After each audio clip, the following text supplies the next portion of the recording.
Salut, salut. Franchement, hein, notre pays, le Cameroun, est vraiment wandayant. C'est un pays extrêmement wandayant. Chaque semaine, il y a toujours un truc qui se passe au pays qui va nous wanda. Franchement, il y a quelques temps, il y a un fou à Baganté. Le gars était lui là, il fait ses trucs de fou. Il va sur un mur, il écrit un truc et le gars se fait arrêter. Franchement, il se fait arrêter parce que le gars a mentionné le nom du roi. Franchement, il a seulement mentionné le nom du roi et il s'est fait arrêter. Il dit que mais comment est-ce qu'on peut arrêter un fou? Mais c'est un fou, non? On arrête un fou? Il y a un professeur à Yaoundé, un prof de philo. Le gars fait une épreuve de philo et il utilise le test du professeur Maurice Kamto de nos élèves. Et ce professeur se fait virer parce qu'il a utilisé un livre du professeur Maurice Kamto. Il se fait virer. Maintenant, quand la télévision, je ne sais pas si c'est Vision 4 ou la CIATV, il allait interviewer le proviseur. Le proviseur était là seulement là dans son bureau. Franchement, on a viré le professeur là parce qu'il a utilisé un livre qui n'est pas au programme. Voilà pourquoi on l'a viré. Il y a encore un pasteur. Le gars prêche son message. Il prêche son message, il prêche son évangile et il parle de Kamto. Et on convoque ce pasteur. Franchement, il a pris part de Kamto, on le convoque. Il faut seulement qu'ils disent que non.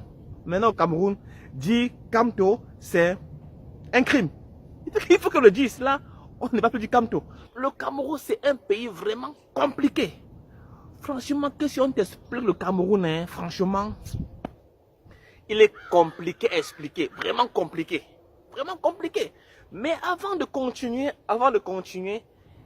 je vais vous faire écouter ce que certains Sardinats ont dit.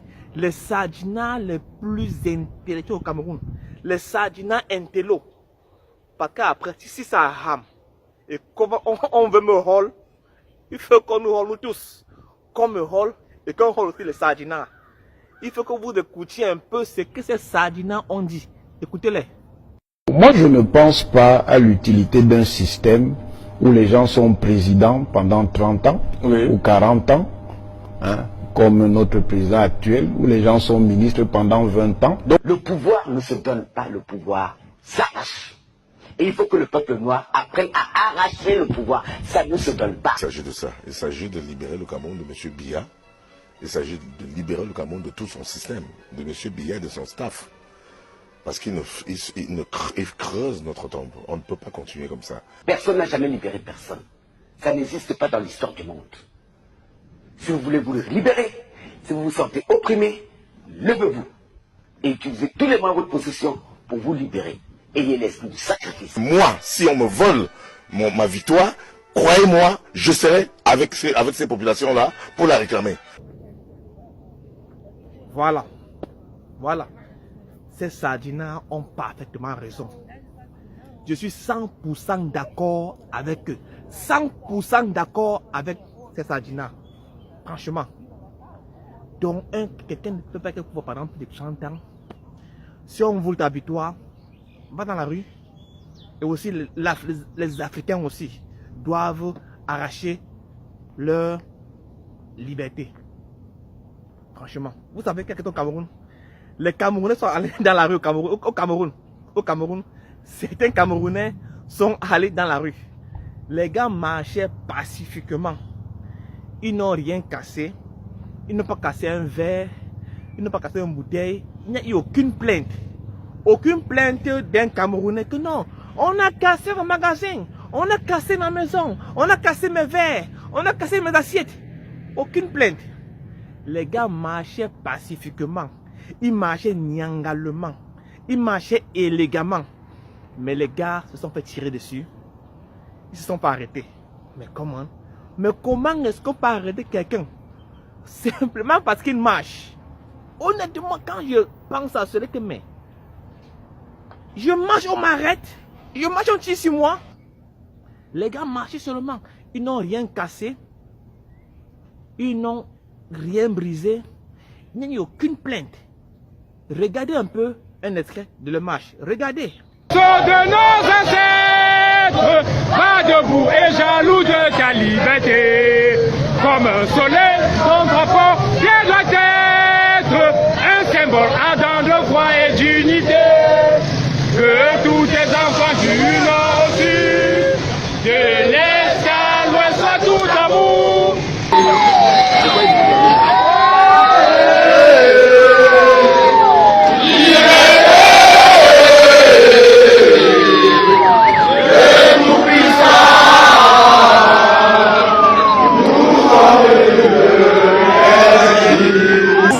Chers patrie, le président national, le président élu Maurice Kamto et Andokoti pour la marche pacifique. Notre joie et notre vie, à toi l'amour et le grand honneur. C'est patrie, des chéris, tu es notre seul et vrai bonheur. Notre joie et notre vie, à toi l'amour et le grand honneur. Ok, vous avez vu, les gars marchaient, ils chantaient, et ils se sont fait arrêter. Et ce qui m'étonne encore, hein, c'est que certains Camerounais étaient contents. Franchement, si un Camerounais a un petit sens de démocratie, il dira que c'est pas normal, honnêtement. Un Camerounais qui a un sens de démocratie dirait que non, on ne doit pas arrêter les gars qui marchent. Les gars sont contents. Non, c'est bien fait pour vous. C'est bien fait. Vous allez même moisir en prison. On va vous condamner à mort. Franchement, vous marchez pourquoi? Vous marchez pourquoi? Le Cameroun, c'est un pays des droits. Hein? Pays des droits? Mais je marche. C'est un droit que de marcher. Je peux manifester. Je n'ai rien cassé. Ce n'est pas une émeute, c'est une marche. Les gens confondent l'émeute et la marche. Une émeute où les gens sortent comme ça là, cassent les choses là. Les gars confondent, c'était pas une émeute, c'était une marche. Les gars marchaient seulement, ils chantaient l'hymne national. Et on arrête les gars. Et plus tard encore, on arrête Maître Ndoki. Mais on a d'abord tiré sur elle. On tire sur elle et les gars viennent à la télévision. Non, c'est un montage. C'est un montage digne d'un film d'Hollywood. C'était un montage. Franchement, ce n'était pas la vraie balle. Franchement, parfait ici, je te dis parfait ici. Ce n'était pas une vraie balle. Parce que je connais moi-même quand j'ai vu comme ça là, c'était franchement, c'était un montage. C'était pas une vraie blessure. Hein? C'était pas une vraie blessure. Mais elle était dans un hôpital. Un hôpital public. Donc ils peuvent avoir accès à son medical record pour savoir si c'était une blessure ou pas. Ils peuvent avoir accès à cela. Voici d'abord, voici un vrai montage ici. Voilà un montage. Hello bro, can I have 5 cents? What are you gonna do with 5 cents? Buy some bread please. Alright.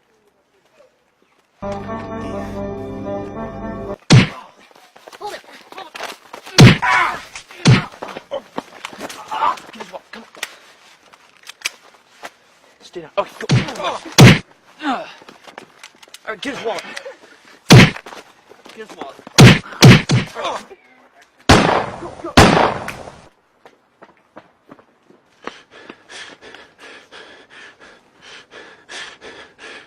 Là-bas c'est un montage, là-bas c'est un montage. Le montage là était même encore très mal fait. Il date d'environ 10 ans. Oui. On continue. Franchement, le Cameroun c'est vraiment compliqué. Maintenant on arrête Michel Ndoki. Maître Michel Ndoki, on en est en prison. C'est là où j'ai vu les Camerounais sortir, surtout les femmes. C'est bien fait pour elle, hein. On a arrêté la Tisa de Kamto. Franchement, elle est là-bas avec son mari. Sa Tisa, elle est même enceinte de lui. C'est bien fait pour elle. On l'a arrêté. On a arrêté Michel Ndoki. C'est bien fait pour elle. Il y a les Sardina étaient tellement contents. Il fallait le voir. Mais est-ce que ces gars ont un sens de démocratie?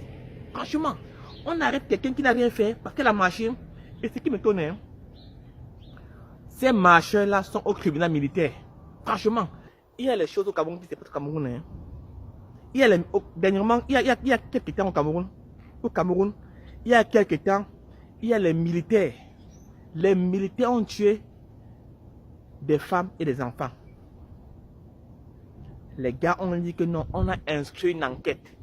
On n'a plus jamais entendu parler de ces gars. Plus jamais entendu parler de l'enquête. Jamais entendu. Donc on ne sait pas si les gars sont en liberté ou en prison. Personne ne sait. On ne sait pas à quel niveau l'enquête est. Mais les gars qui ont marché, simplement, sont au tribunal militaire. Franchement. Ils sont au tribunal militaire. On dit que non, ok. On juge les gars.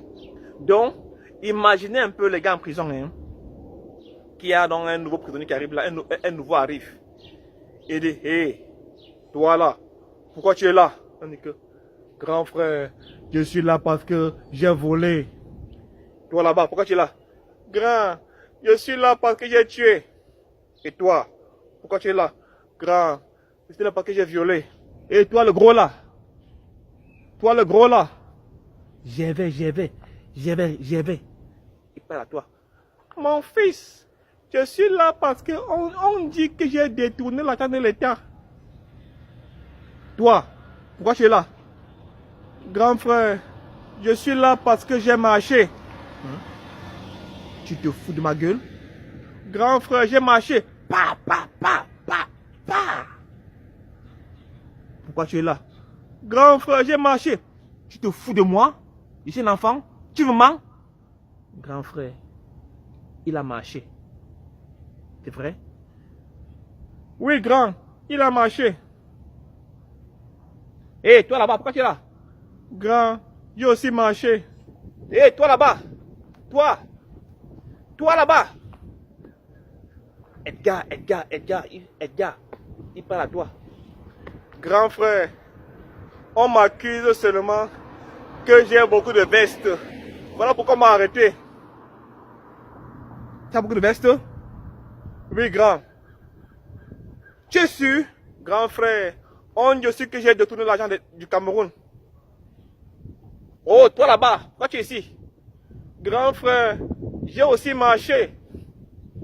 Non, franchement, imaginez que plus tard, un père dit que il a les enfants, hein, il dit, mes enfants, j'ai fait la prison au Cameroun. Hein. Il dit, papa, pourquoi tu as fait la prison? Non, parce que j'avais marché.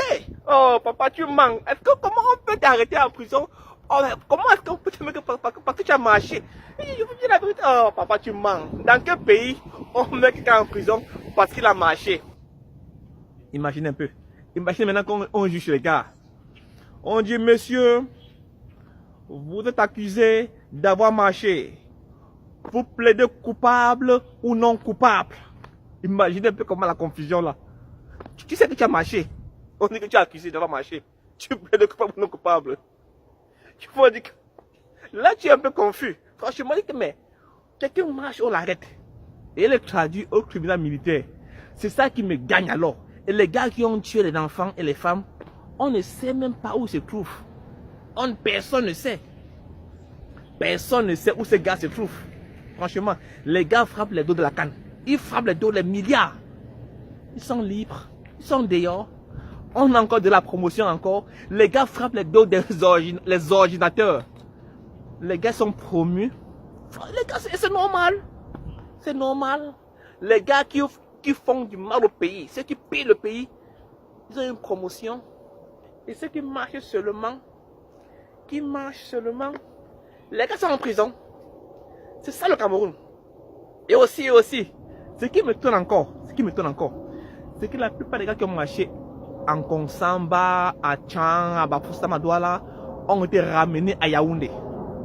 Ils ont été ramenés à Yaoundé. Moi, je ne comprends pas cela. Quelqu'un marche à Yaoundé, quelqu'un marche à Bafoussam, quelqu'un marche à Bamenda, quelqu'un marche à Douala, et il est ramené à Yaoundé. Il est jugé à Yaoundé. Mais il a marché à Bafoussam. Je ne comprends pas. Mais peut-être un avocat, un grand avocat, un avocat international, un avocat de l'avocatier du Cameroun peut nous expliquer. Écoutons l'avocat. Il faut que quelqu'un réussisse à m'expliquer, à moi, avocat, juriste, qu'on arrête quelqu'un à Bamenda et que ce n'est pas la première fois. On va le mettre à Yaoundé, en Kondengui, pour le juger à Yaoundé. Vous l'avez arrêté au lieu de l'infraction. Il y a une justice à Bamenda. Il y a un tribunal de première, un tribunal de grande instance, un tribunal, la cour d'appel est là. On commence par là. vous enlevez les gens là où ils ont commis l'infraction, vous les amenez. Je dis que ce sont des otages. Même l'avocat est confus. Même l'avocat ne comprend pas. Franchement. Que le gouvernement libère ses otages. Ciao, à bientôt. Libérez Camto, libérez Valsero, libérez nos espoirs et tous ces prisonniers politiques.